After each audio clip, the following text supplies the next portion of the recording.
Selamat pagi, salam jumpa dengan Arif Tutorial Channel. Pada kesempatan kali ini, saya akan membahas bab 2, perencanaan usaha budidaya tanaman pangan. Yang kita akan bahas dalam video kali ini adalah pengertian, penggolongan tanaman pangan, ide dan peluang usaha, analisis peluang usaha, sumber daya budidaya tanaman pangan, administrasi dan pemasaran, langkah merancang usaha budidaya pangan. Perencanaan usaha budidaya tanaman pangan. Budidaya tanaman pangan adalah serangkaian kegiatan pengembangan dan pemanfaatan sumber daya alam nabati melalui upaya manusia dengan modal teknologi dan sumber daya lainnya menghasilkan barang guna memenuhi kebutuhan manusia secara lebih baik. Apa yang dihasilkan? Tentu saja tanaman pangan, yaitu tanaman yang dikonsumsi oleh manusia untuk kebutuhan karbohidrat dan protein. Ya, seperti apa? Padi, umbi-umbian, sayur-mayur. Penggolongan tanaman pangan. Penggolongan tanaman pangan dapat dilihat dari umur dan jenisnya. Dari umur, tanaman pangan dibagi menjadi tanaman semusim dan tanaman tahunan. Tanaman semusim adalah tanaman yang dipanen dalam satu musim panen. Contoh, jagung 3-4 bulan. Contoh, singkong 6-8 bulan. Tanaman tahunan adalah tanaman yang terus tumbuh setelah mengalami proses produksi atau siklus hidup, biasanya lebih dari 2 tahun. Contoh, sagu. Berdasarkan jenisnya, tanaman pangan bisa dibagi menjadi 4. Yang pertama adalah serelia, ya, dia menghasilkan biji-bijian sebagai produknya yang dikonsumsi jadi biji-bijiannya. Contoh, padi, gandum, jagung, dan sorghum. Sorghum itu sejenis kayak jagung. Yang kedua adalah kacang-kacangan.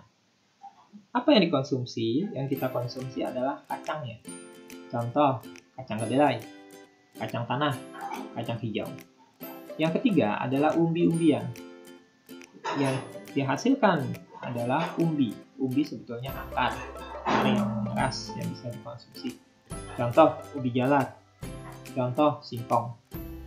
Yang keempat, bisa juga dikelompokkan dalam tanaman pangan adalah sayur-mayur sebagai sumber protein, vitamin, selada, kangkung, sawi, tomat.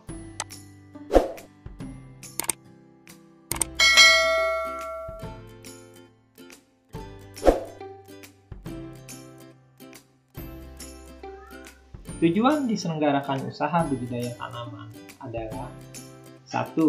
Ketahanan pangan. Yang kedua, kebutuhan bahan baku industri. Contoh, padi, bahan baku bagi industri beras. Ya. Atau gandum bagi bahan baku biskuit. Mendorong peluasan dan pemataan kesempatan kerja. Yang keempat, meningkatkan pelindungan budidaya tanaman secara konsisten dan konsekuen. Tentu saja, budidaya ini harus memperhatikan lingkungan hidup. Yang kelima, memberikan kepastian usaha. Ide dan peluang usaha budidaya tanaman pangan. Tanaman pangan tadi sudah dibilang sumber protein dan karbohidrat. Itu peluang. Dengan dia sumber protein, sehingga perlu dikembangkan tanaman pangan dalam bentuk wirausaha. Kenapa? Sehingga dapat meningkatkan produksi pangan maupun meningkatkan nilai tambah produk pangan. Ya, peluang ini tercipta karena pangan itu merupakan kebutuhan. Nah, ide dan peluang usaha itu dapat dilihat dari internal dan eksternal. Dari internal wirausaha ada pengetahuan dan keterampilan.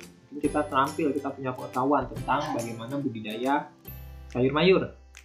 Yang kedua, hobi. Yang ketiga, minat. Yang keempat, mungkin dia punya pengalaman.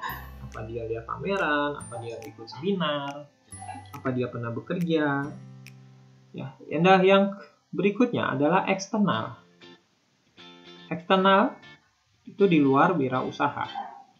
Apa yang menjadi eksternal, ide dan peluang usaha eksternal? Misalnya, satu, kebutuhan produk pangan belum terpenuhi. Yang kedua, sekarang orang pada berhasil dan hidroponik sayur mayur. Nah, kita pengen ikutan. Penemuan baru dalam hal budidaya pangan. Ya, penemuan baru. Hidroponik. Di kota, tanah sulit.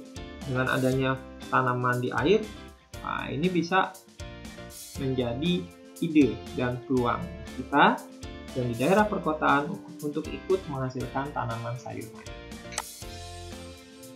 Analisa peluang usaha budidaya tanaman pangan. Apa itu?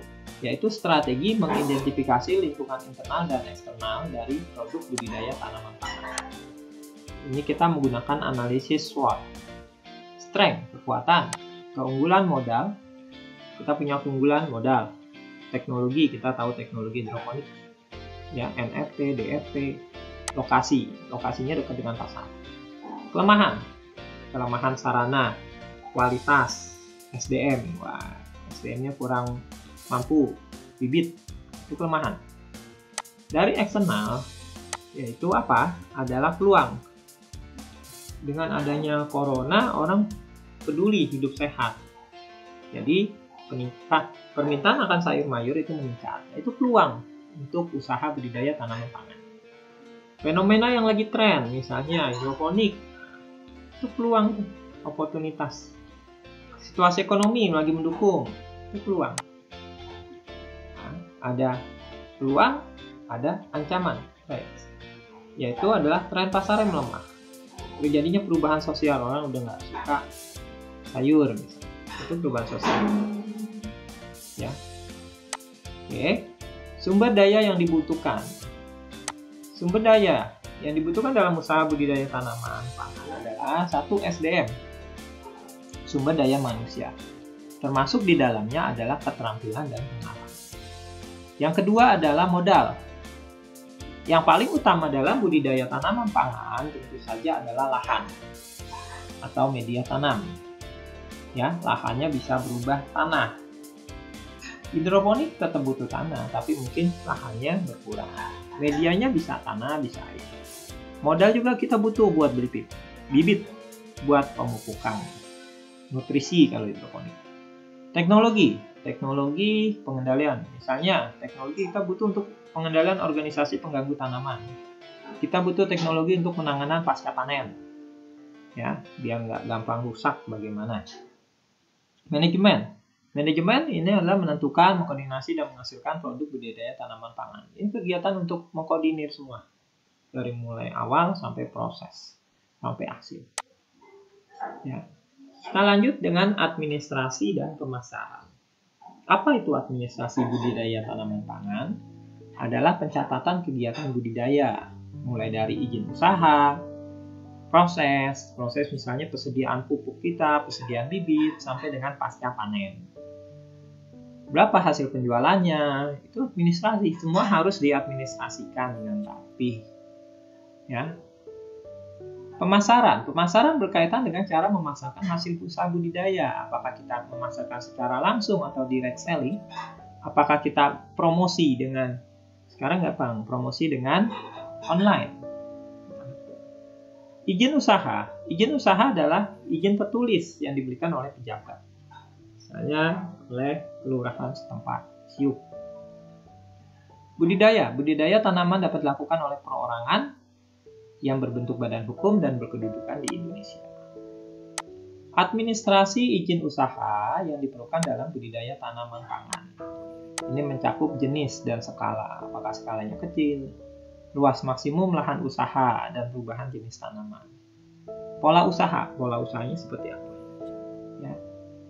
Pemampatan jasa dan sarana milik pemerintah, apakah kita memampatkan tanah pinggir kali misalnya. Langkah merancang usaha budidaya tanaman pangan. Apa langkahnya? Yang pertama adalah memilih jenis. Wah, saya mau bertanam di kota, sayur mayur. Yang kedua, bagaimana proses budidayanya? Wah, saya lebih memilih sistem hidroponik. Bagaimana pelaksanaan budidaya? Dari mulai persemaian, menunggu tumbuh, sampai hasilnya panen. Yang kelima, bagaimana evaluasi? Kekurangannya di mana?